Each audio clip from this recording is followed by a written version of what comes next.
Liberal ആർട്സിൽ നമുക്ക് degree എടുക്കാൻ പറ്റും കേട്ടോ. 12th കഴിഞ്ഞിട്ട് BVOC ലിബറൽ ആർട്സും ഉണ്ട്, BA ലിബറൽ ആർട്സും ഉണ്ട്. അപ്പോൾ ഈ ലിബറൽ ആർട്സ് പഠിക്കുന്നവർ എന്താ പഠിക്കുക എന്നാലോചിച്ചിട്ടുണ്ടോ? ഈ കോഴ്സിലൂടെ ശരിക്കും നമ്മുടെ ക്രിയേറ്റിവിറ്റി, അതുപോലെ ക്രിട്ടിക്കൽ തിങ്കിങ്, കമ്മ്യൂണിക്കേഷൻ സ്കിൽസ് ഇതെല്ലാം ഡെവലപ്പ് ചെയ്യാനാണ് നോക്കുന്നത്. ഇതിൽ നമ്മൾ പഠിക്കുന്ന വിഷയങ്ങളെക്കാൾ ഇമ്പോർട്ടൻ്റ് ആവുന്നത് ആ വിഷയങ്ങളിലൂടെ നമ്മൾ ഉണ്ടാക്കിയെടുക്കുന്ന സ്കിൽ സെറ്റ്സ് ആണ്. അതിനെ നമ്മൾ കരിയറിൽ അപ്ലൈ ചെയ്തിട്ടാണ് വളരാൻ പോകുന്നത്. അതാണ് ലിബറൽ ആർട്സിൻ്റെ ഒരു പ്രത്യേകത. അപ്പോൾ ഇതിൽ എലക്ടീവ് സബ്ജക്റ്റുകളായിട്ട് ഒരുപാട് കാര്യങ്ങൾ നമുക്ക് എടുക്കാൻ ഓപ്ഷൻ ഉണ്ട്. ഇപ്പം മീഡിയ റിലേറ്റഡ് ആയിട്ട് അല്ലെങ്കിൽ ക്രിയേറ്റീവ് റൈറ്റിങ്ങിൻ്റെ ഫീൽഡിലേക്ക് അങ്ങനെയൊക്കെ ഒരുപാട് കാര്യങ്ങൾ നമുക്ക് പിക്ക് ചെയ്യാൻ പറ്റും.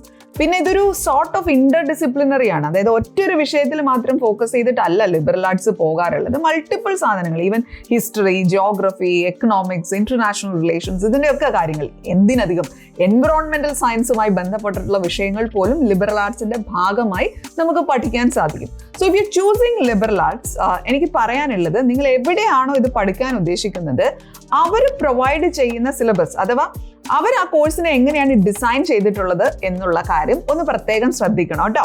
എന്നിട്ട് വേണം ഈ കോഴ്സ് ചൂസ് ചെയ്യാൻ. Keep going, happy learning.